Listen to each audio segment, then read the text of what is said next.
Welcome to the Dice Tower, a series of video reviews about board and card games. Here are your hosts. Hey everybody, I'm Tom Vassell. I'm Z Garcia. I'm Chris Yee. And I'm Mike Delisio. Everybody, get on. Oh no, it's open the door. Get on the floor. Everyone. Everybody wants a dinosaur. World. Wow, that's not a reference I thought you'd come up with. I like that song for like a minute. Was not was. Wasn't that what? I listened to the whole thing. That song is a banger. Let's talk about a game. All right, today, welcome to our review. Today we're talking about Dinosaur World, which is the sequel to Dinosaur Island. Well, you forgot the Dinosaur Island 2 and 3 with the talking raptor. We don't talk about that. Dinosaur 2 did not happen. Dinosaur 3, yeah, no. Dinosaur Island from Panasaurus Games, which was basically a riff on Jurassic Park. Sure. And then. What?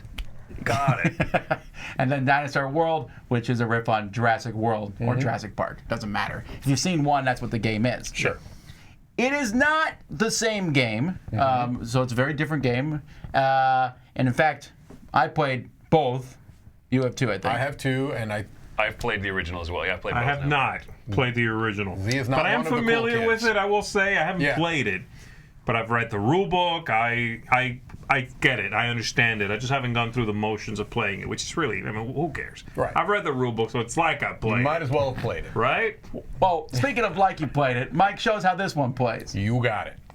Okay, here we have the setup for Dinosaur World, and just for the purposes of this is set up as a two-player game. You've got your three main boards here that have your different types of tiles. You've got your special buildings, you've got your dinosaur paddocks over there, and then you've got your attractions here. You've got an individual player board, which is going to have your DNA storage here, your threat tracker, your security tracker, your Jeeple tracker. You've got kind of what's going to be your park area over here, which has the park entrance. Everyone's going to have a park entrance where they're going to have their little Jeeple token here. And then you're going to start with two different tiles. You're going to start with a dinosaur paddock, and you're going to start with a special building. There are a couple of different ways you can do this during the setup. They have some recommended starting setups where you can just kind of draft them, or you can do an overall draft. But for the purposes of this, I've just got those set up there. You also have a main board over here that is going to track the turn order, the excitement level, the victory points, and also a round tracker. There are 5 rounds in the game. All right, so here we've got a nice little player aid card that goes over the round summary, and so we're just going to go through these one by one. You've got hire workers, public actions, private actions, the Jeeple tour, and then income and cleanup. As you can see here, the way it works out is that the first couple of rounds are done in turn order. The first couple of phases of the round are in turn order. The next couple of phases are simultaneous, and then you've got the cleanup. All right, so what you're going to do the first part of every round is you're going to hire workers, and that's done through this set of worker database cards. What you're going to do is flip over the number of cards for the number of players plus 1. So in a 2-player game, we flip over 3 of these cards, and in turn order, you would choose those cards. So let's just say, for example, that I was the blue player and I'm going first. I'm going to go ahead and choose this card. You would go ahead and grab those types, specifically of workers, out of the supply. So in this case, 2 purple, a green, a blue, a yellow, and 4 white workers. All right, and then I would have those in my supply. I'll just put them here for now. Then the second player would choose from the remaining, all right? So these are workers that you've got available for this round and potentially for a future round if you wanted to keep them over, although I have found that in most cases, you're gonna use those workers as you go along. All right, so that was hire workers. The next part of the round is public actions. This is done in turn order. So what you're gonna do here is you're gonna draw a number of these DNA dice out of the bag for the player count plus 2. So we're going to do 4 of these dice randomly. I believe there are 9 out in the bag, and you'll just roll these, and you'll place them. Oops, that was like this. Let's not cheat here in this overview. You're going to place them over here on this gather DNA spot of the board. All right, here in the public actions phase of the game, you're going to be taking a number of different potential actions. This is also laid out here on this player aid card. You can gather DNA, build a dino paddock, build an attraction, build a special building. So I'm not going to go into a tremendous amount of detail over this. I'm just going to show you briefly how it works. So if you wanted to gather DNA, you would choose one of the dice on display there, and you could put from 1 to 3 workers on to take that action, and they're basically multipliers. So if you really wanted this advanced DNA here, this orange advanced DNA, you can get up to 3 of those by placing out 3 workers of any color, all right? However, if you were to place out a blue worker, that gives you a bonus of an extra advanced or regular DNA. So let's say I went ahead and took this and I used one of my blue workers. I can go ahead and bump up my orange DNA 1, 2, 3 because I put out 3 workers, and then I could take any other advanced or regular DNA. Let's say I bumped up that purple. All right, so that's gathering DNA, which is one of the things that you can do.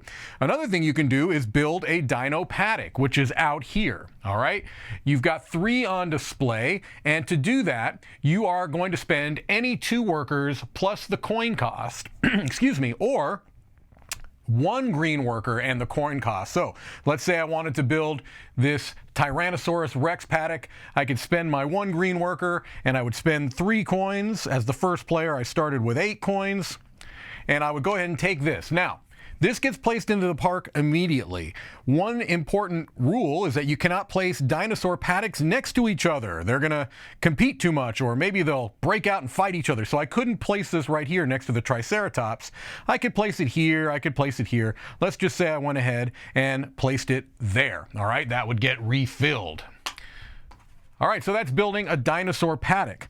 Another thing you could do is build an attraction. These attractions are right here. These are just simply the coin costs. So there are 4 attractions, and they're going to always be the same 4 in the game. Security, roller coaster, restaurant, and merchandise shop.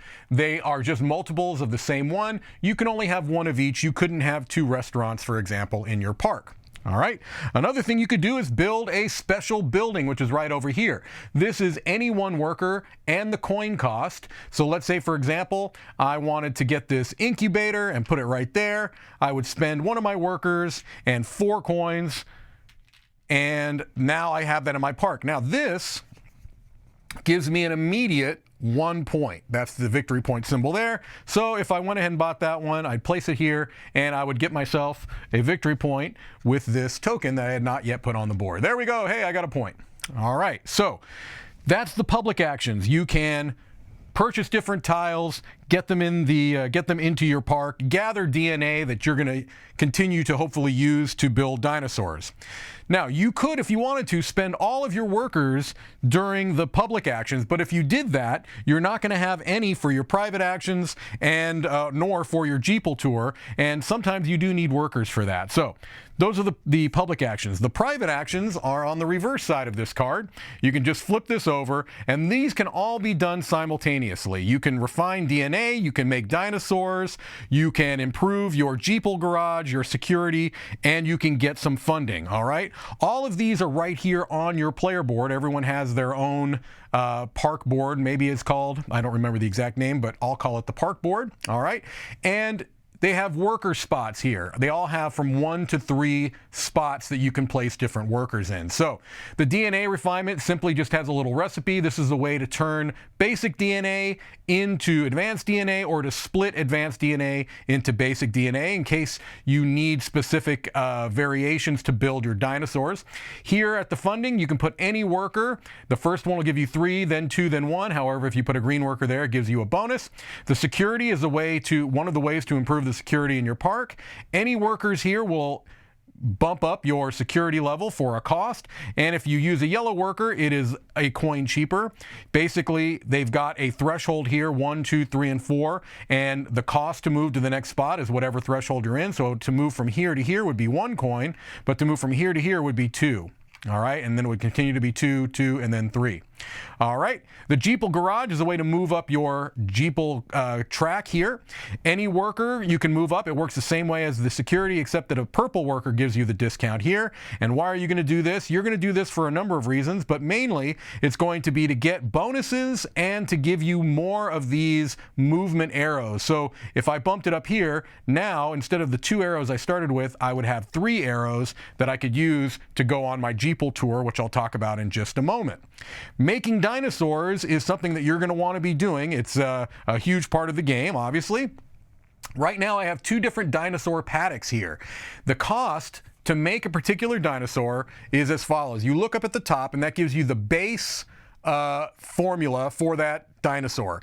And if there was an additional cost, it would be placed here. So you're always going to go from left to right. This has 4 spots. It's always going to have 4 spots on these type of basic dinosaur paddocks. To make a Triceratops, I would have to spend 1 blue DNA and 1 purple DNA. So let's say, for example, that I did that. I wanted to make a Triceratops. I'd put any worker down here, all right? I would spend a blue DNA and a purple DNA.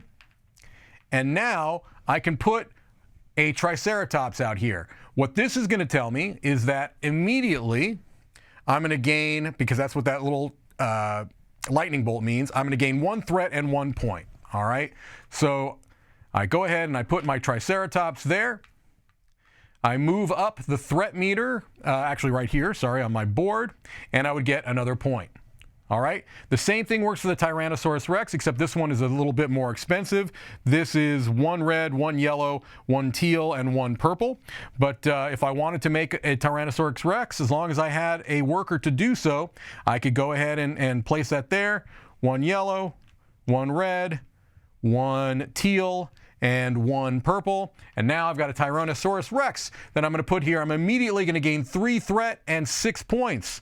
1, 2, 3. Look at that threat moving up, but also look at those points going up. All right, so these are the different things you can do on your board.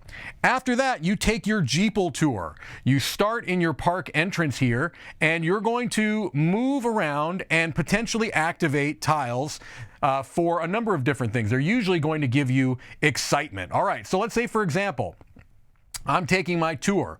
I want to go to visit this Triceratops. I want to take people on a tour to visit the Triceratops. It's very exciting. What you do is you look at the bottom, and it's going to tell you the amount of excitement you get. All right?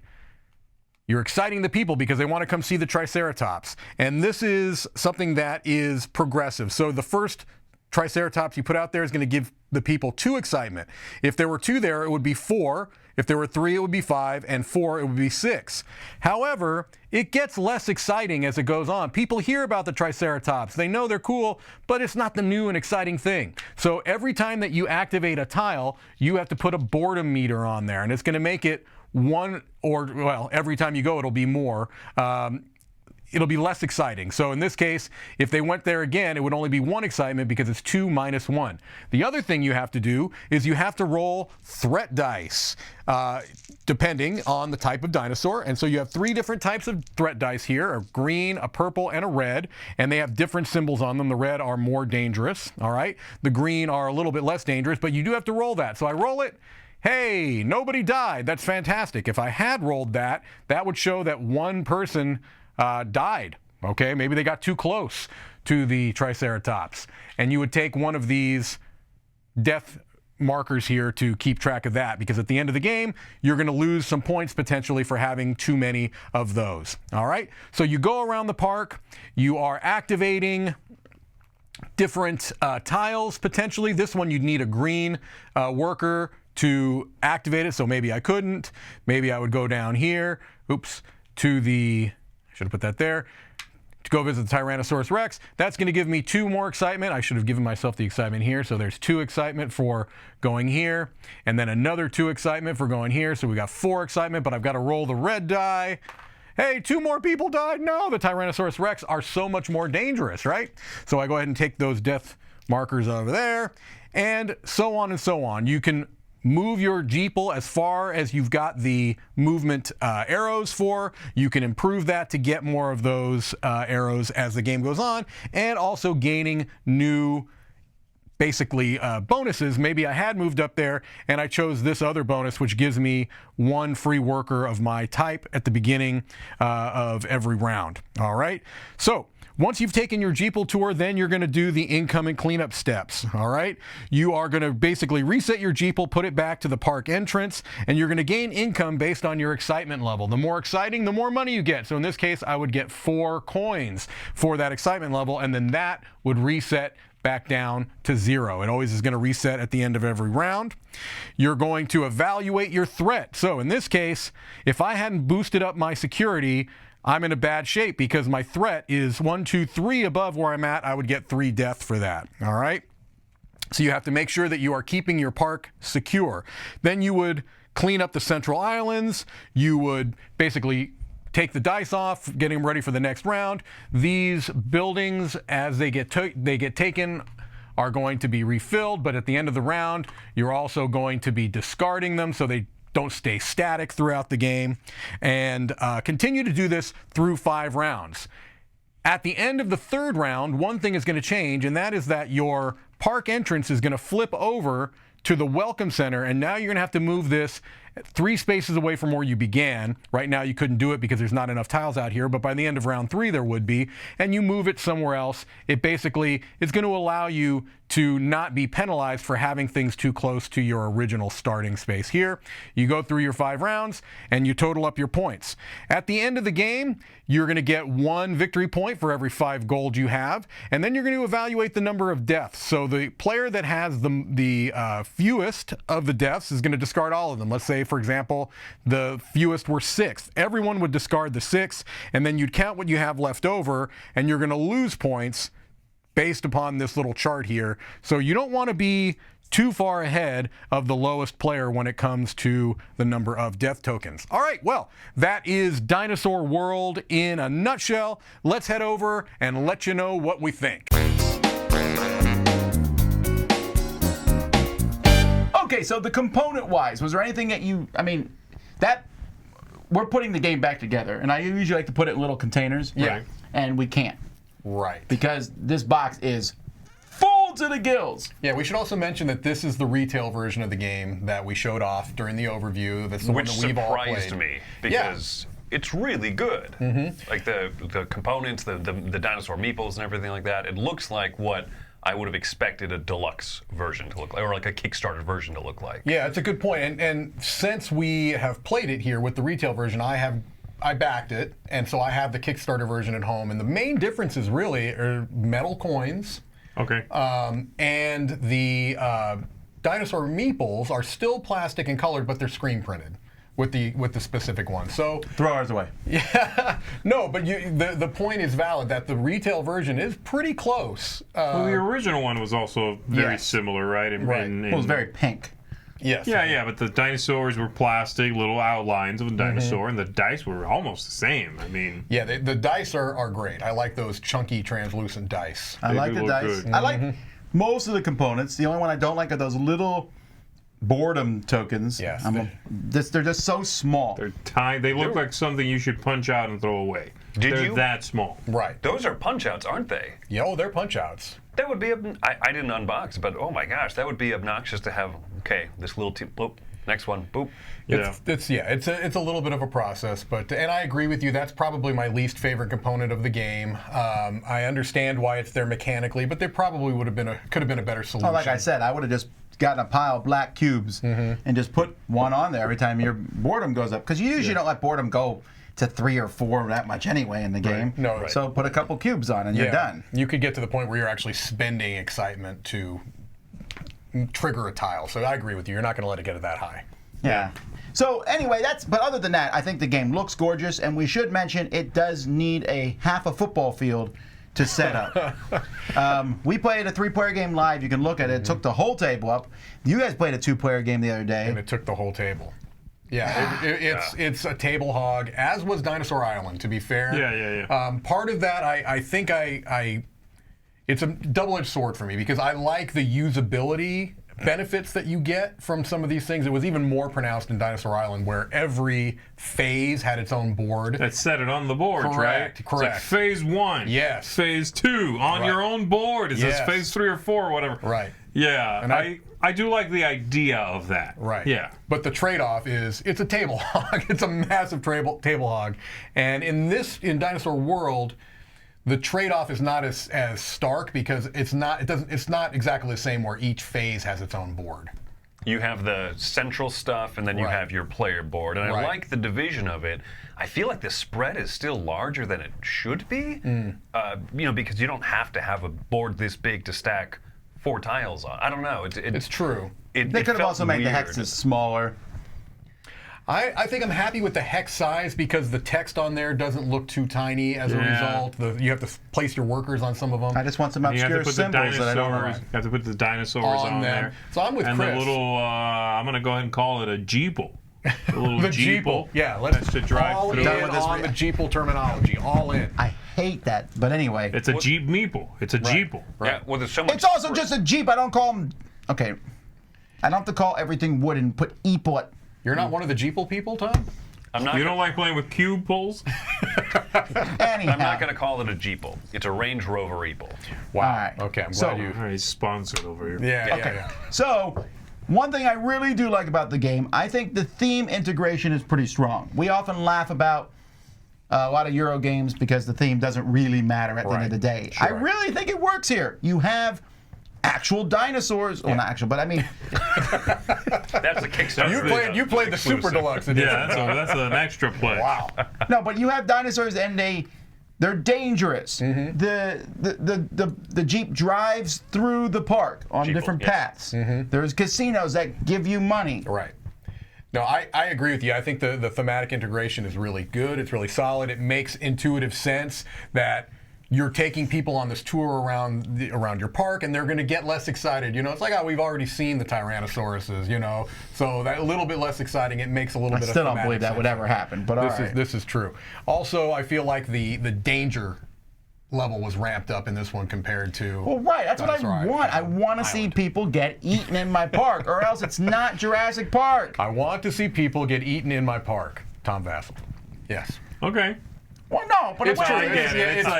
It's like having rules for something that rarely happens. I'm always Right. opposed to that. right. Sure. And then I haven't played again the original one, but the danger you'd have to really ignore it, right? Yes. For it to be too much of a problem. And in this one, it really ramps up. That danger goes up, and you got to stay on top of that security, or people will die. Yeah. And then the rule being, at the end, whoever lost the fewest people gets rid of that many deaths, and the rest of us get rid of that many to match. And then you negatively affect your score with that. Means that you have that interesting sort of group thing in which if somebody starts to just kind of go for it, you're like, well, if I'm right behind you, that's okay. I can let some people die. you know? Right.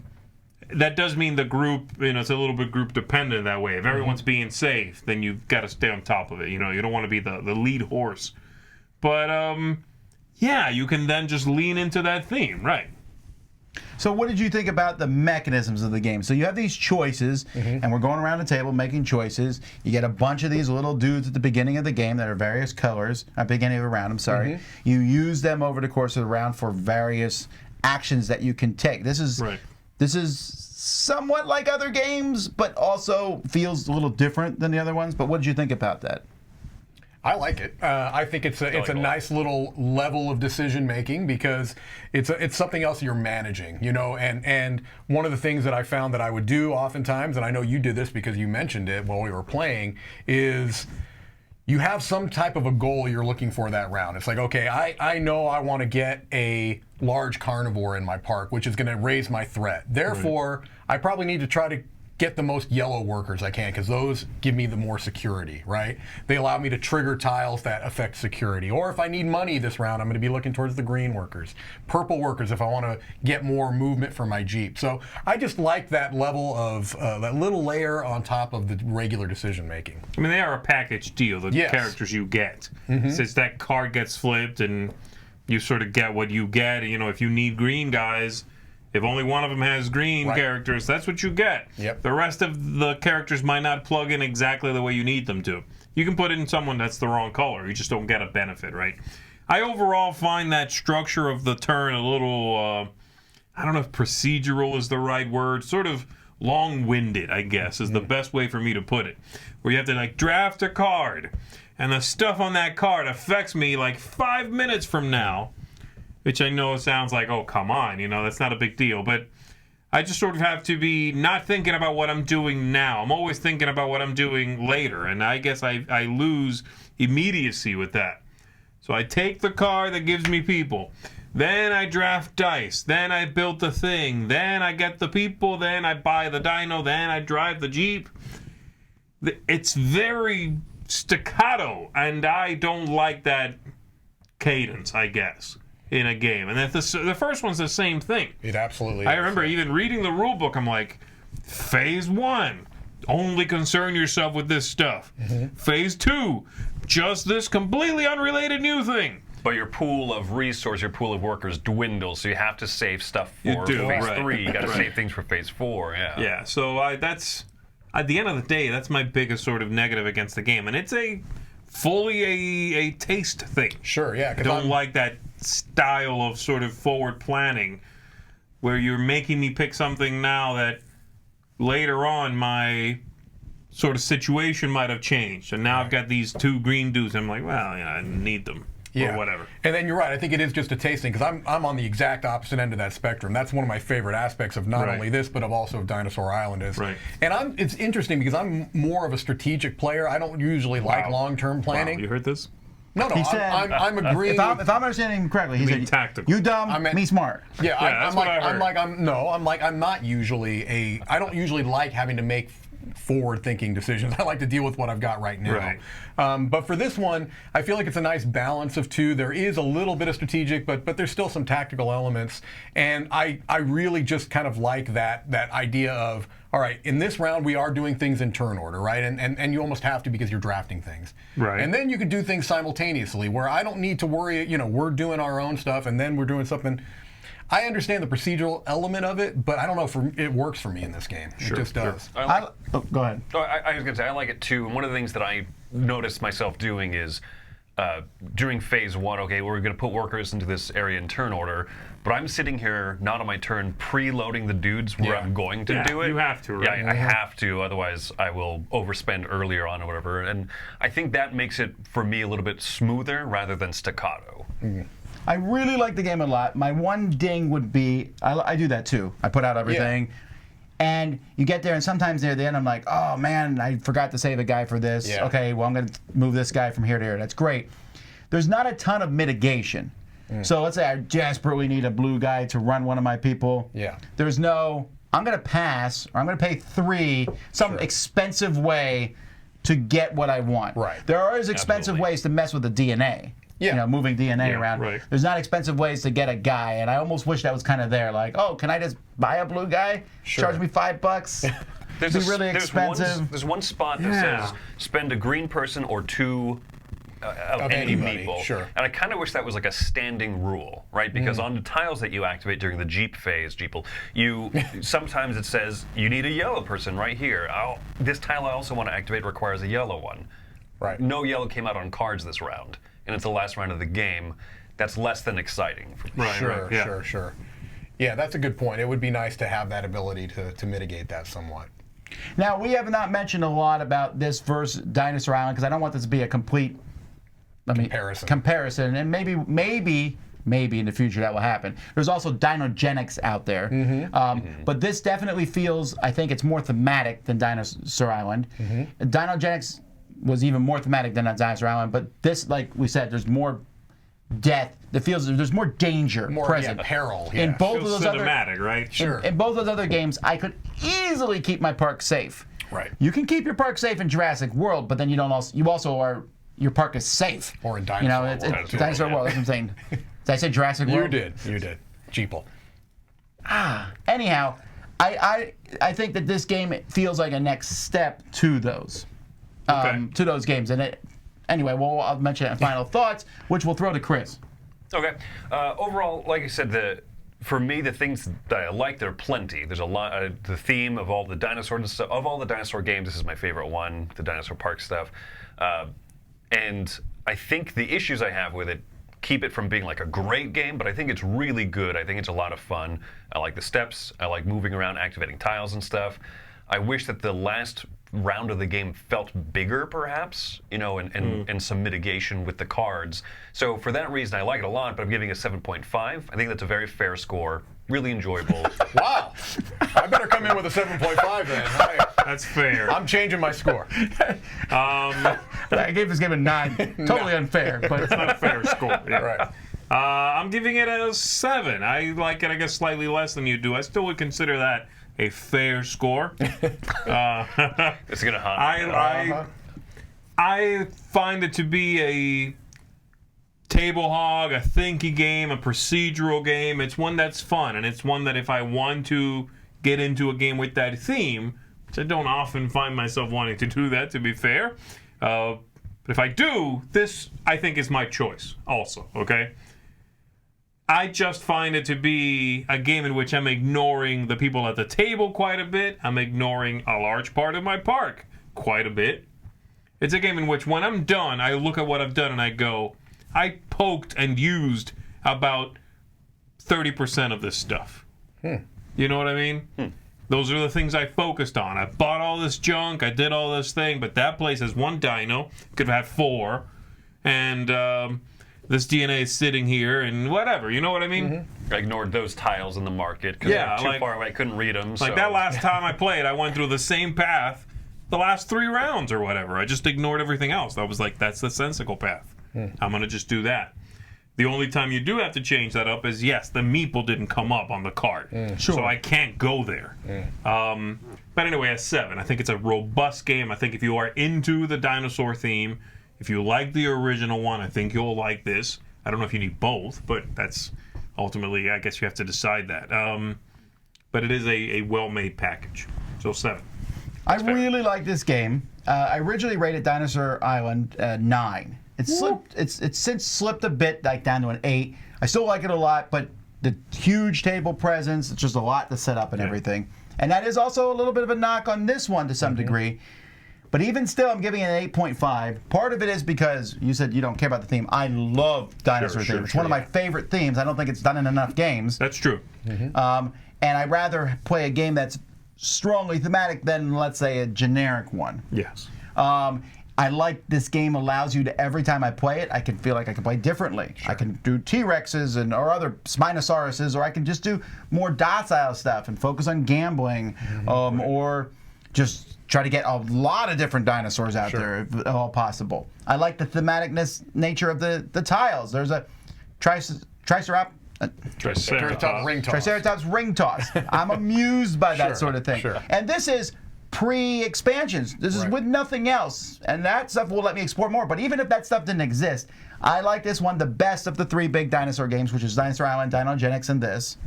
I also like it better than Tiny Epic Dinosaurs, but come on now. This has a really good feel to it. It's one that I want to play again.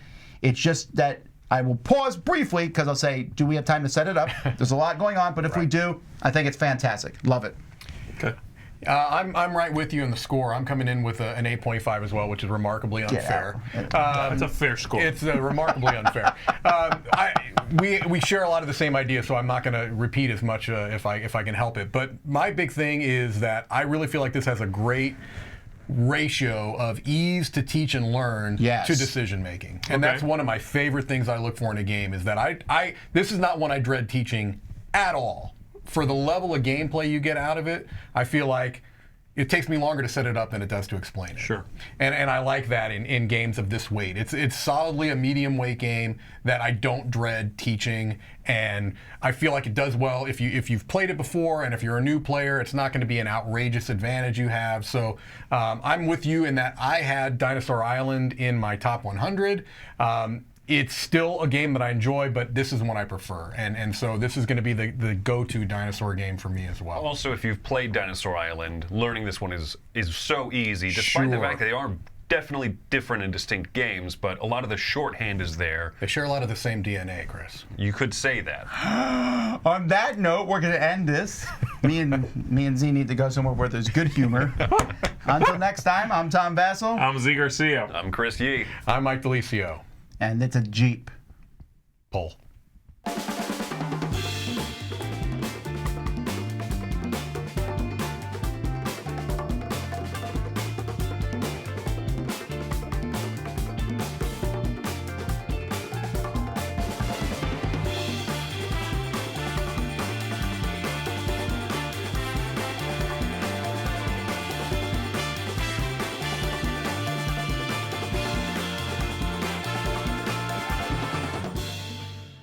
Well, speaking of like you played it, Mike shows how this one plays. You got it. You want it. You This got has just it. devolved into.